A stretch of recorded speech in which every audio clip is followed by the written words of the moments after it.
na análise das minutas de editais e de contratos, que, para mim, é a fase mais importante do procedimento licitatório, pois é nesse momento que a gente define uma série de cláusulas e analisa uma série de requisitos do procedimento licitatório que, se não forem sanados naquele problema, você vai gerar não só um prejuízo ao erário, como diversas ilegalidades que podem prejudicar, assim, a consecução das políticas públicas.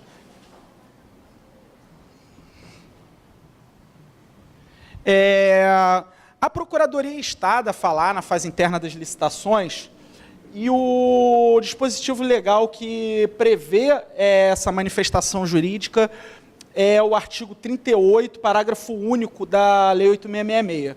Não só o parágrafo único, mas também o inciso 6º, ele diz que a Procuradoria tem que se manifestar sobre, através de pareceres jurídicos sobre a dispensa e a inexigibilidade das licitações e a respeito das minutas de editais de licitação, bem como dos contratos, acordos, convênios ou ajustes que devem ser previamente examinados pela assessoria jurídica. A primeira coisa que a gente deve fazer, e eu acho que isso todo mundo que trabalha na área de contratações públicas deve implementar em suas procuradorias, é um checklist. Lá no Rio, a gente chamava de relatório de instrução processual mínima. O que é esse relatório? É nada mais um guia para a administração. São perguntas simples que demonstram todos os documentos e os despachos e as manifestações técnicas e administrativas que tem que ter nos autos antes dos autos chegarem para a Procuradoria. Então, esse relatório é indispensável para que a gente possa ver a conformidade da instrução processual, e a lei exige uma série de documentos que o procedimento licitatório precisa ter. Nesse relatório, depois, quem quiser, eu posso fornecer o modelo que nós utilizamos lá em Vila Velha. Na verdade, ainda não utilizamos, né? A gente enviou para a administração, estamos aguardando que ele seja aprovado. Nós definimos diversos documentos suplementares que não são exigência da Lei 8666, mas que ajudam o gestor a fiscalizar o contrato e o bom andamento do compasso contratual, da execução contratual, desculpa. Quem faz esse checklist? A gente sempre sugere que quem faça esse checklist é a própria administração, o órgão contratante. No município do Rio, e eu tenho aqui colegas que trabalharam comigo lá, o Carlos Firmo, de Jaraguá, que está nos prestigiando com a sua presença aqui, e nós é que fazíamos isso na Procuradoria do Rio. Nós éramos residentes jurídicos e nós fazíamos essa análise prévia para que o procurador já pudesse analisar com tudo mastigado nos assuntos corriqueiros. E eles pudessem se debruçar sobre assuntos mais complexos, que realmente demandam expertise de um procurador que trabalha na área de contratações. Então, seja a administração, seja os procuradores, é indispensável que haja esse checklist. Outro tema que sempre vem à voga quando a gente fala da análise de minutas de licitações e contratos é a minuta padrão. A minuta padrão, ela dispensa a análise da Procuradoria em determinados casos. Mas aí a gente precisa refletir um pouco. O artigo 38, parágrafo único da Lei 8666, exige que o processo passe pela Procuradoria ou pela assessoria jurídica do órgão contratante. E a minuta padrão dispensa essa manifestação jurídica prévia. Então, será que não estaríamos burlando a lei? Esse tema já foi enfrentado pelos órgãos de controle e eles entenderam que a manifestação prévia da Procuradoria no procedimento interno de licitação pode ser dispensada quando houver essas minutas padrão. Porém, tanto o Tribunal de Contas quanto o Judiciário, eles apontam algumas cautelas que normalmente não são adotadas nos órgãos. A primeira cautela que eles estabelecem é que precisa ser um procedimento corriqueiro. Você não pode, por exemplo, dispensar a análise do órgão jurídico de uma PPP de 7 bilhões, como foi a PPP do Parque Olímpico, que demandava uma série de técnicos e uma atuação conjunta de órgãos especializados da Procuradoria. Então, pregões, a própria concorrência, independentemente do procedimento, mas para objetos que a administração já tem o hábito de fazer a contratação. Outra cautela que é exigida pelos órgãos de controle também é que exista diversos modelos.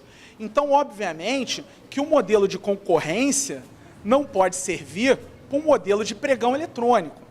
Então, para a utilização da minuta padrão, é necessário que haja um modelo para cada procedimento, e aí é até aceitável que exista um modelo para concorrência, tomada de preços, mas a carta convite precisa de um modelo distinto e os pregões também precisam de um modelo específico. Eu também sempre sugiro, e a gente fez isso no âmbito de um GT lá em Vila Velha, que produziu diversas minutas, que determinados objetos sejam separados também e tenham minuta própria. Por exemplo, contratação de obras e serviços de engenharia. A gente tem uma normatização técnica muito diferenciado das demais contratações. Então, até o próprio checklist de obras e serviços de engenharia é muito diferenciado de uma contratação habitual. Outro aspecto que foi tratado aí é mais em uma análise mais teórica, é que realmente, numa análise fria da lei, as minutas padrão, elas seriam ilegal, porque a lei exige essa manifestação prévia da Procuradoria. Mas o que os tribunais de conta ponderaram, e também o judiciário, é que, na verdade, a legalidade hoje tem uma análise por um viés muito mais de juridicidade, ela está muito mais ampliada. Ela inclui não só a lei, como todas as demais normas infralegais, e elas têm que ser analisadas em conjunto, também com a principiologia geral da administração pública e a específica aplicável à espécie. Então, uma análise de juridicidade da utilização das minutas padrão permitiria que a análise da Procuradoria ou da assessoria jurídica fosse dispensada. E isso, inclusive, beneficiaria o princípio da eficiência, já que você não demandaria a atuação de procuradores, que, via de regra, são uma mão de obra onerosa para os municípios, não é a nossa realidade, nós somos uma mão de obra até muito barata, pelo serviço e pela responsabilidade que nós temos, e eles poderiam verter o labor deles para análises mais complexas. Aqui estão as cautelas, né, que eu comentei com vocês. Eu sempre falo também na análise das minutas padrão, quando houver a dispensa dessa manifestação prévia da Procuradoria, tem que haver um despacho do presidente da comissão de licitação ou do pregoeiro atestando que a minuta padrão foi utilizada, porque se ela não for utilizada, obrigatoriamente o processo tem que passar pela manifestação jurídica, e que as alterações realizadas na minuta padrão foram apenas de ordem fática para adequar o objeto, e mesmo assim essas alterações têm que ser destacadas, em negrito, da forma como eles acharem melhor. A gente tem um problema nessa dispensa também. A análise da Procuradoria não se resume a só as cláusulas contratuais. E aí a gente tem também uma fase de planejamento do contrato, onde é elaborado um termo de referência, um projeto básico. E nessa fase de planejamento é onde o objeto é especificado. E muitas vezes os gestores não sabem especificar um objeto. Então a gente lida com coisas do tipo a contratação de serviço de fornecimento de aquisição de quentinhas. Aí a gente não sabe porque esse serviço realmente pode ser um serviço, se incluir outras expertises, não só a entrega da quentinha, como pessoas transformando essas quentinhas, outras sucessões de serviços, mas pode ser uma simples aquisição também. Depende de como o contrato vai ser definido e como o termo de referência vai descrever isso. Então, a definição do objeto, eu acho que hoje é um dos maiores problemas, depois do planejamento, para que as contratações públicas tenham um bom compasso até a sua fase de entrega do objeto.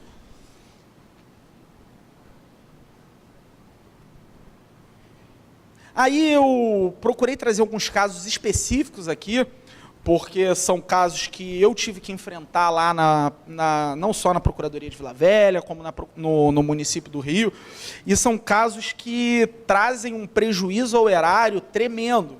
E tudo poderia ser resolvido com uma análise lá atrás na minuta do contrato.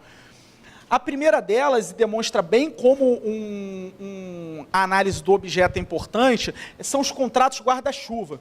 É muito comum, no âmbito dos municípios, e realmente a realização de um procedimento licitatório é muito complexo, muito difícil, muito burocrático, e muitas vezes você não consegue chegar ao término desse procedimento para chegar ao fim, a finalidade da contratação pública, que é a entrega daquela política pública para a sociedade.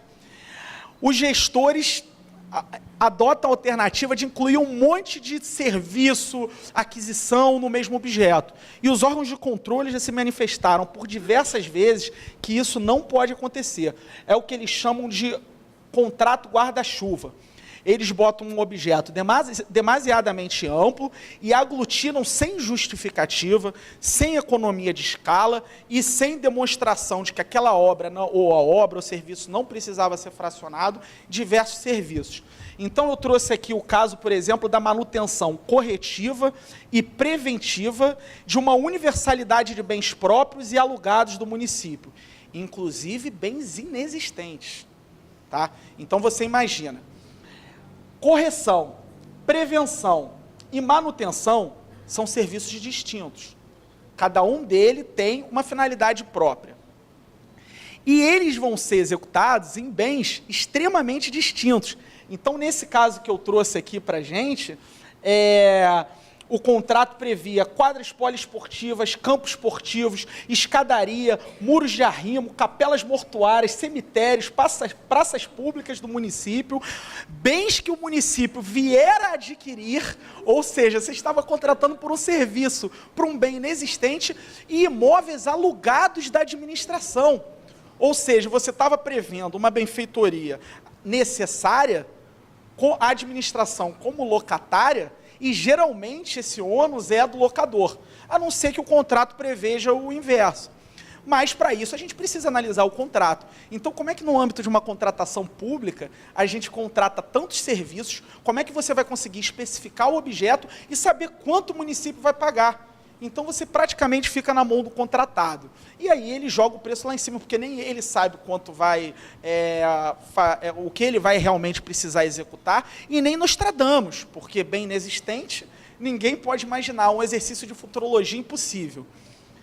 Então, isso demonstra a necessidade de especificar bem o objeto. E aí eu trago todos os dispositivos que foram violados, o artigo 6º, inciso 9º da Lei 8666, exige um nível de precisão adequado do objeto, o artigo 7º, parágrafos 4º e 5º, exigem que haja uma previsão de quantidade e tenha que os quantitativos tenham uma correspondência, que você não contrate serviços sem similaridade ou serviços inespecíficos. O artigo 23 diz que as obras têm que ser divididas em tantas parcelas quanto forem possíveis, sempre atentas a necessidade de observar a economia de escala, né, e a ampliação da competitividade. Você nunca vai ter uma empresa com uma expertise tal que ela vai conseguir corrigir, fazer a manutenção de bens tão díspares, como uma quadra poliesportiva, uma capela mortuária, um prédio público, uma escola, enfim, são bens que exigem uma expertise própria e que, se não houver essa análise prévia da Procuradoria para identificar uma coisa clara, porque apesar de não sermos técnicos, nós conseguimos identificar coisas desse tipo, como a aglutinação de vários serviços num objeto só. E aí a gente traz mais uma ponderação para a dispensa da análise da Procuradoria, mesmo quando há minuta padrão. porque realmente falta essa expertise, falta mão de obra na administração pública para que o objeto possa ser bem definido. Aqui eu trago algumas súmulas do Tribunal de Contas aplicáveis a esse caso do contrato guarda-chuva. Inclusive, ele foi objeto de uma representação do Ministério Público de Contas. Você tem um informativo... Ah, tá. Agora vamos trazer o segundo caso, que é a contratação de atividade fim. E aí eu trago o exemplo do gerenciamento de obras. Certa vez eu me deparei com um contrato que previa que você contrataria uma empresa para gerenciar todas as obras públicas do município. E também já me deparei com um contrato que a empresa gerenciaria todas as obras de pavimentação do município. A pavimentação já é um dos contratos mais complexos e problemáticos da administração por si só. Eu já vi pavimentação sendo contratada, por exemplo, por preço global, sendo que o contrato da pavimentação era de manutenção. Então, novamente, eu reitero que nós não somos técnicos, mas o contrato previa que, sempre que houvesse um buraco, essa empresa iria lá e iria cobrir a pavimentação. E contrataram por um preço global de 3 milhões. Como que a gente contrata por uma empreitada por preço global se você nem sabe quando que vai haver o buraco, quando que a empresa vai ser instada a realmente executar um serviço? Então, isso é um caso óbvio de que a contratação tinha que ser por item. E relacionado a essa terceirização de uma atividade fim do Estado, também é muito claro para mim. A atividade de fiscalização, ela até pode ser delegada a uma empresa particular, mas em casos muito específicos e nunca de forma genérica. Então, nesse caso, eles estavam delegando de forma genérica toda a fiscalização do município para o gerenciamento das obras públicas. O terceiro caso é o caso de dispensa indevida de contrato e impossibilidade de inclusão a posteriori. Isso releva ainda mais a necessidade da análise da Procuradoria das minutas do contrato e das minutas de edital, mesmo nos casos em que elas são padronizadas e são objetos corriqueiros. Esse caso foi um caso concreto, onde a empresa entendeu que era um fornecimento de entrega imediata, sem obrigações futuras, e que ela podia dispensar o contrato. A lei diz que é facultado à administração substituir o termo do contrato por outros instrumentos hábeis, independentemente do valor da licitação, nos casos de compra. Então, isso efetivamente já afasta a possibilidade disso para serviços, com entrega imediata e integral dos bens adquiridos, dos quais não resultem obrigações futuras, inclusive assistência técnica. Então, a lei permite que você dispense um instrumento do contrato, que é um anexo obrigatório do edital, mas só naqueles casos específicos. Então, eu vou dar o seguinte caso. A administração dispensa o contrato, faz uma ata de registro de preços e prevê que determinado serviço vai ser contratado assim que sair a requisição dele. Chega lá na frente, a administração ciosa desse serviço faz a requisição. Qual é o problema? Ela não pode dispensar o termo de contrato para a contratação daquele serviço, só para aquisição. Então, se ela não pode dispensar o contrato, o que ela tentou fazer? Incluir o contrato a posteriori. Mas ela pode fazer isso? Não, ela não pode. O momento de você incluir o contrato para análise da assessoria jurídica, no caso, a Procuradoria, na esfera municipal, a Procuradoria Municipal, é quando o edital é divulgado. E a lei prevê isso.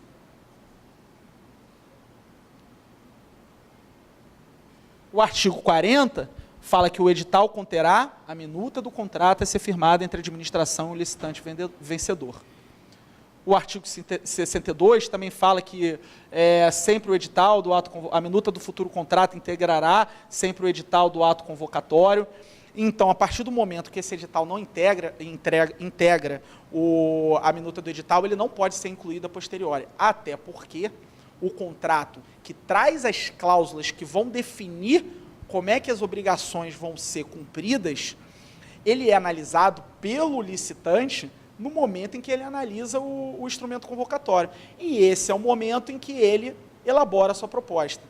Então, o contratado, que participou desse certame sem contrato, se o contrato for incluído a posteriori, primeiro você vai estar violando a competitividade e a impessoalidade daquelas pessoas que não tiveram acesso a esse termo.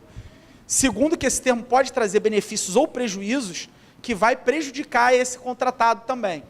Então, a gente tem diversas argumentações jurídicas que impedem essa inclusão do instrumento a posteriori e que isso pode acontecer se não houver a análise detida da Procuradoria nessas minutas de edital. Aí a lei fala instrumentos hábeis. É interessante notar que tanto os tribunais de controle como o judiciário entende que instrumento hábil é aquele que tem minimamente os requisitos do artigo 55. Então, ainda que seja uma nota de empenho, uma requisição de serviço, os requisitos do artigo 55 precisam estar ali. Descrição do contratado, apontamento da dotação orçamentária, enfim, todos os requisitos lá expostos. Entrega imediata também o tribunal entende que são até 30 dias, então não é especificamente uma entrega imediata, você pode fazer a requisição do objeto, do fornecimento, e a empresa teria até 7 dias, até 30 dias, o 30 dias é o limite máximo, que o tribunal entende como incluso nesse conceito de entrega imediata.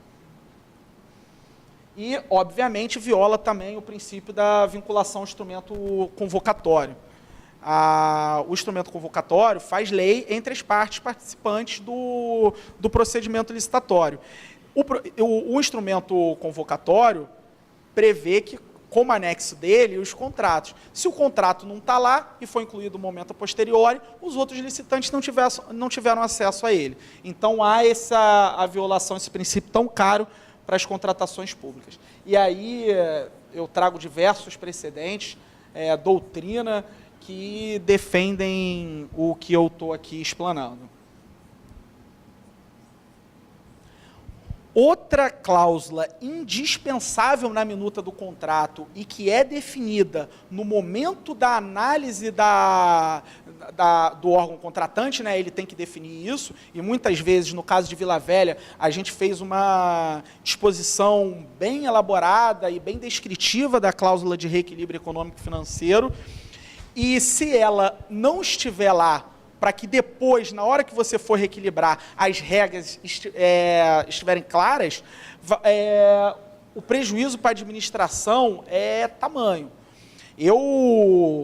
Logo que eu me deparei com as contratações aqui no município, eu tive muita dificuldade com a questão do reequilíbrio, porque como as minutas de edital não previam e não dispunham sobre cláusulas falando sobre o reequilíbrio, e quando as empresas vinham pedir, elas faziam esses pleitos com as mais diversas formas, fundamentando nos mais diversos dispositivos. Então, muitas vezes era caso de repactuação, eles pediam revisão, convenção coletiva, eles pediam revisão, e o STJ é bem claro, o entendimento é pacífico, que não cabe revisão no caso de convenção coletiva. Então, esse, para mim, é um dos casos mais problemáticos de desídia na análise da minuta do contrato. Tanto do gestor que vai elaborar essa minuta, quanto da assessoria jurídica, da procuradoria, que tem que ficar muito atenta ao que tá disposto lá. E aí eu digo que isso é vedação à proposta posta, porque se o contratado não sabe quanto aquele serviço vai custar para ele joga o preço lá em cima.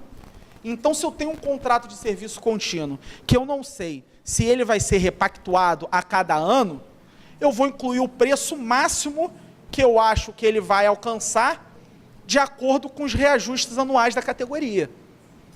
Ou pior, se ele não souber que vai repactuar, a administração não definir isso, e lá no futuro ele pedir a repactuação e a gente não conceder, e ele conseguir isso pela via do judiciário, a gente vai ocupar a defesa judicial do ente com esses casos, já causando um prejuízo ao erário, porque, obviamente, o nosso labor é economicamente mensurável, e a partir do momento que nós estamos direcionados para coisas que a gente podia evitar, com uma simples análise mais detida do contrato, nós estamos causando um prejuízo indireto ao erário.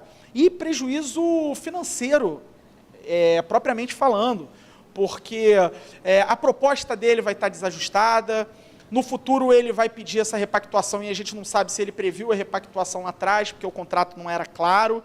Então, a cláusula de reequilíbrio, para mim, é uma das cláusulas mais importantes ao combate do cobertor cortado. A gente fala muito que o cobertor é curto, mas eu acho muitas vezes que a administração corta ainda mais esse cobertor quando ela não adota providências preliminares que iam evitar prejuízos ao erário que são constantemente visualizados na administração pública. E aí agora eu vou entrar num tema um pouco mais polêmico, que é quem é a assessoria jurídica da administração. A Lei 8666 menciona esse termo, assessoria jurídica da administração. Então, obviamente, que a assessoria jurídica da administração são os advogados públicos responsáveis pela consultoria e assessoramento jurídico do ente. Essa é uma competência própria do advogado público. E, então, ela, obviamente, não pode ser exercida por advogados comissionados. Eu trouxe aqui um dos precedentes de uma ação direta de inconstitucionalidade, onde foi declarado inconstitucional um anexo de uma lei complementar que criava uma superintendência de compras e licitações, onde a análise dos editais de contrato seria feita por esses agentes comissionados. E aí eu acho que a gente tem que fazer uma meia-culpa também, os procuradores, porque é uma área muito dificultosa de se trabalhar e é uma área que gera responsabilização. E eu acho que, se eu perguntar para todos aqui, quem gostaria de trabalhar hoje no setor de licitações e contratos, vai haver uma debandada tremenda, ninguém vai querer trabalhar. Eu mesmo, quando cheguei aqui, falei, olha, minha expertise é em licitações e contratos, eu trabalhei minha vida toda nisso. Todo mundo que trabalhava no setor consultivo abriu um sorriso de orelha a orelha, falou, não, por favor, o setor é seu. Eu falei, sério, mas lá no Rio, isso daí era disputada a tapa, né? A gente tem na Procuradoria Estadual do Rio de Janeiro sumidades em contratos, e na do município também, o Rafael Oliveira, que infelizmente não vai poder palestrar, apesar de estar no nosso cronograma, porque a Gol cancelou o voo. Mas nós... Oi? Pois é, então, Copa a gente entende, né? E nós temos o Aragão, Benembon, a gente tem excelentes sumidades e lá é um setor disputado, Flávio Amaral. E aqui eu achei também que fosse, porque todo mundo gosta de trabalhar e eu fui praticamente carregado no colo para trabalhar nisso. Não só pela dificuldade, mas também pela demanda, que é 70% da demanda do consultivo. Então, eu acho que muitas vezes o exercício da função da análise das minutas de edital por comissionados parte do pressuposto de que os procuradores não querem exercer essa tarefa e fogem. E como eu disse no discurso aqui, em homenagem aos nossos vereadores, prerrogativa não se negocia, não se declina. Isso daí a prerrogativa não é nossa, a prerrogativa é para que que a gente possa desempenhar uma tarefa pública atribuída a nós em benefício da sociedade. Então, fica aí essa crítica à própria carreira, né? Eu trouxe um outro precedente aqui do TJ também, que julgou inconstitucional uma série de atribuições direcionadas a servidores comissionados. E aí eu entendo que o desempenho dessa tarefa também de análise de toda a execução contratual, e aí qualquer tipo de assessoramento, não só na parte recursal, como na parte das minutas, na parte do planejamento por escritórios contratados, também é ilegal. Por mais complexo que seja o tema, e por mais que alguns assuntos demandem um estudo mais aprofundado, ele não é algo que possa ser contratado pela hipótese do 25 2, que é a contratação de serviços técnicos especializados. Eu, na verdade, sou extremamente crítico a essa contratação por inexigibilidade, mesmo nos casos mais complexos. Eu acho que a partir do momento que a gente começa...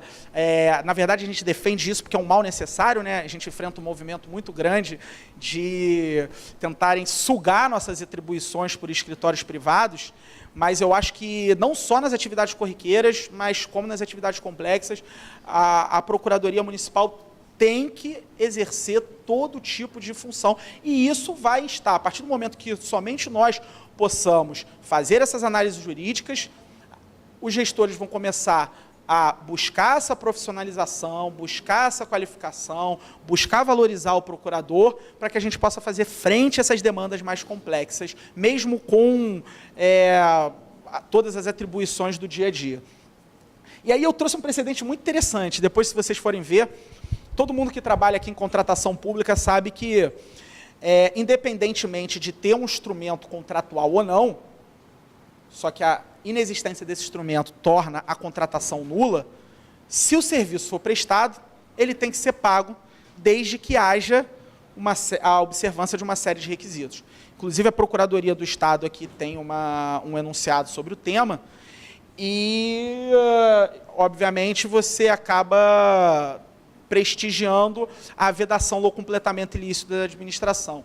Isso no dia a dia é muito visualizado. O gestor pede um serviço para o contratado faz, e aí depois o gestor some, é um agente comissionado também, que passam constantemente pela prefeitura, e depois, quando vem cobrar, fala, mas não tem contrato para contratar esse serviço, quem é que vai pagar isso? Como é que a gente vai pagar? Mas eles provam que o serviço foi prestado e que alguém o solicitou. Então, realmente, ele faz jus a receber exatamente pelo aquele serviço prestado, mas tanto a lei como os enunciados normativos das procuradorias exigem uma série de requisitos. Um dos requisitos é a boa-fé. E nesse precedente, o STJ julgou que não havia necessidade de restituir ou pagar pelo serviço prestado por um escritório de advocacia que tinha sido contratado por um município, porque era um caso de contratação ilegal de escritório de advocacia, e já era a segunda ou terceira vez que aquele escritório era contratado para os mesmos serviços, em municípios próprios. Então, a STJ falou, você já foi contratado uma vez, o contrato foi nulo, você recebeu, você foi contratado a segunda, contrato nulo. Advogados, me desculpem, mas vocês não podem alegar que não sabiam que a contratação era nula. Isso houve realmente o exercício de má-fé, então não é devido à restituição. Aí, uma outra questão, e ela não é muito discutida teoricamente, mas na prática ela gera várias controvérsias. O procurador municipal pode participar de comissão de licitação? É extremamente comum isso. A comissão de licitação, como todos sabem, é aquela responsável pela execução de atos administrativos próprios do procedimento licitatório. Ela não faz análise jurídica, é um ato administrativo próprio, mesmo, de servidor, de agente administrativo. E a partir do momento que você inclui o procurador nisso, você está exigindo que ele participe desses atos também. E depois você envia para a análise jurídica dele. Então, quer dizer, ele faz o ato que vai ser analisado juridicamente e depois faz a análise jurídica do próprio ato. Então, você está violando o princípio da segregação de funções. Primeiro, você já tem um problema muito sério, que é a solidariedade, né? A lei de licitações prevê a responsabilidade solidária de todos os membros da comissão de licitação. Então, a gente vai ser responsabilizado por atos administrativos que nada tem a ver com atos com manifestações jurídicas. E segundo, nós vamos analisar nossos próprios atos. É uma coisa incoerente, mas é muito comum ver os municípios nomearem procuradores em comissões. Então, ainda que se inclua agentes com conhecimento jurídico nessas comissões, e eu acho isso importante, a análise da procuradoria tem que ser exógena, nunca endógena à comissão de licitação. E aí eu vou num tema polêmico, que eu vou passar raso nele, porque é um tema que suscita muitas controvérsias e ele demanda também uma palestra de pelo menos 1 hora. A responsabilização do parecerista pela emissão do seu parecer. na análise de minutas de edital e contrato, nas contratações diretas. A gente defende, bate o pé, que a gente não pode ser responsabilizado de forma alguma pela emissão dos nossos pareceres. Isso é um pouco difícil de defender, porque a gente faz uma análise jurídica, faz uma manifestação jurídica, e se o gestor pode ser responsabilizado pelaquela manifestação jurídica que nós fizemos, como é que a gente vai defender que a gente não pode ser responsabilizado de forma alguma? Então, e o José Vicente defendeu muito bem isso no congresso que teve no Rio de Janeiro, a gente tem que identificar quando e em quais hipóteses excepcionalíssimas o parecerista pode ser responsabilizado. Então, via de regra, o parecerista não pode ser responsabilizado pela emissão dos seus pareceres, pois nós estaríamos criminalizando o exercício de hermenêutica. Agora, o STF tem diversos precedentes falando que é possível, em casos excepcionais, essa responsabilização, e esses casos são quando houver evidente má-fé ou erro inexcusável. E aí a gente tem que ter uma interpretação muito restritiva do que é erro inexcusável, porque a gente entra numa seara subjetiva, e essa seara, se for ampliada, a gente vai gerar uma responsabilidade ilimitada dos procuradores municipais. O TCU prevê a possibilidade de ser convocado para prestar esclarecimentos também, a respeito do parecer. E eu não vejo problema nisso.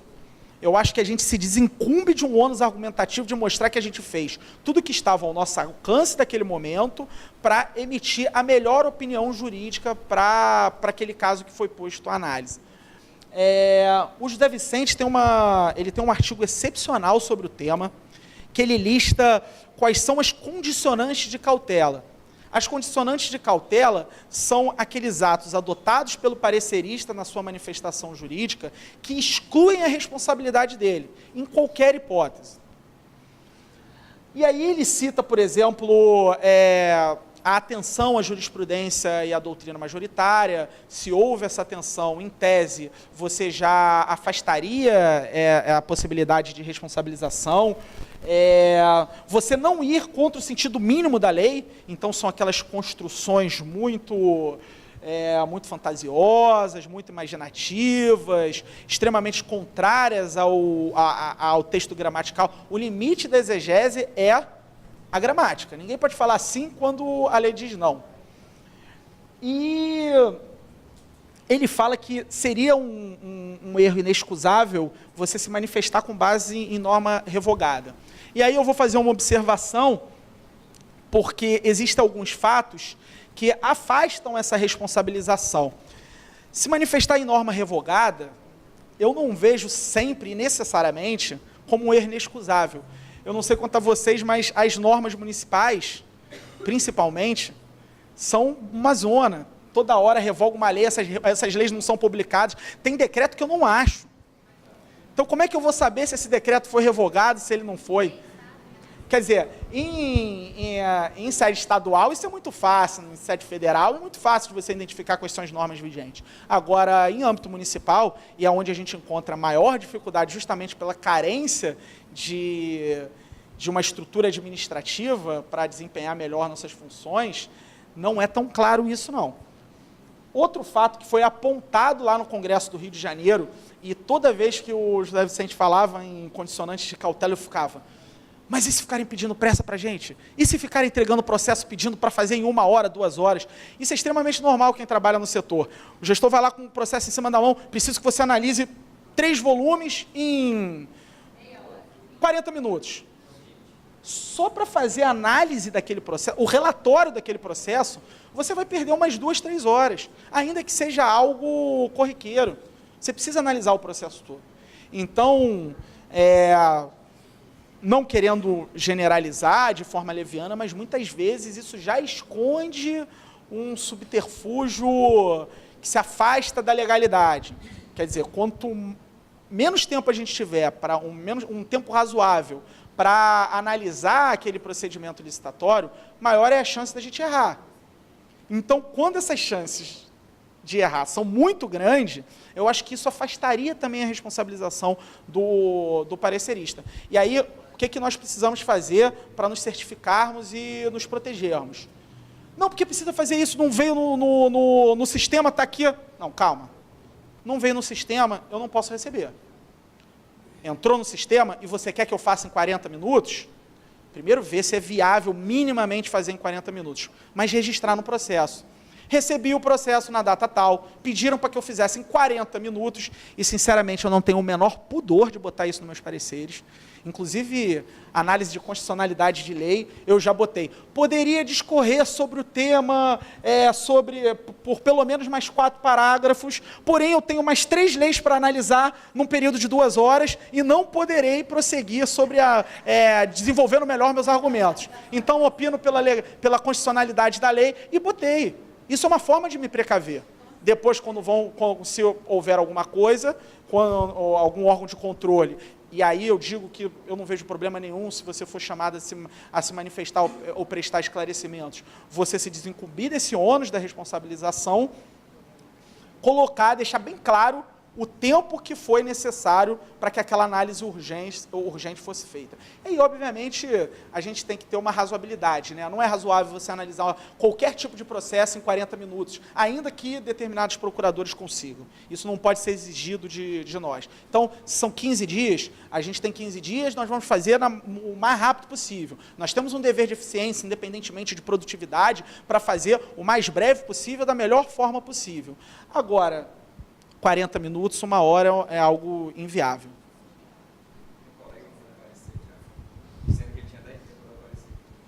Que ele tinha 10 dias para aparecer?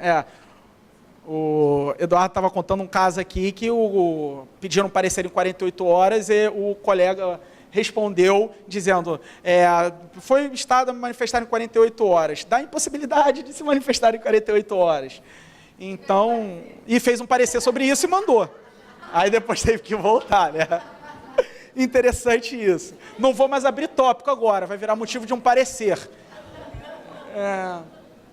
Gente, outro momento imprescindível da análise da Procuradoria é na prorrogação do contrato. Em tese, os contratos não devem ser prorrogados. Isso é uma afirmação muito afastada da nossa realidade, mas a Lei 8666, ela não previu como regra a prorrogação. Ela previu a prorrogação como exceção, em todos os casos, todos.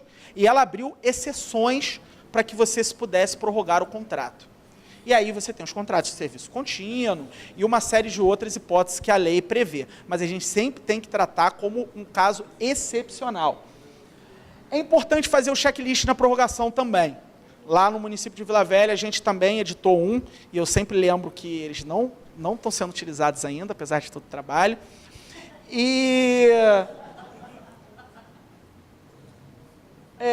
Por exemplo, quando você vai prorrogar um serviço contínuo, a Procuradoria tem que analisar se realmente aquele é um serviço contínuo. Primeiro, ela tem que analisar se realmente aquilo é um serviço. Por exemplo, eu entendo que você não pode prorrogar como serviço contínuo a locação de um veículo. E esse é um entendimento pacífico no STF, apesar de não ser bom para a gente, né? Por causa da questão ICMS versus ISS, mas o conceito que o STF adota, inclusive em sede de súmula vinculante, é que serviço é uma obrigação de fazer, nunca uma obrigação de dar. Locação, a natureza jurídica dela é uma obrigação de dar. Então, locação de veículo, sem motorista, sem nada, nunca pode ser um serviço contínuo. Então, aí eu já acho que não pode prorrogar.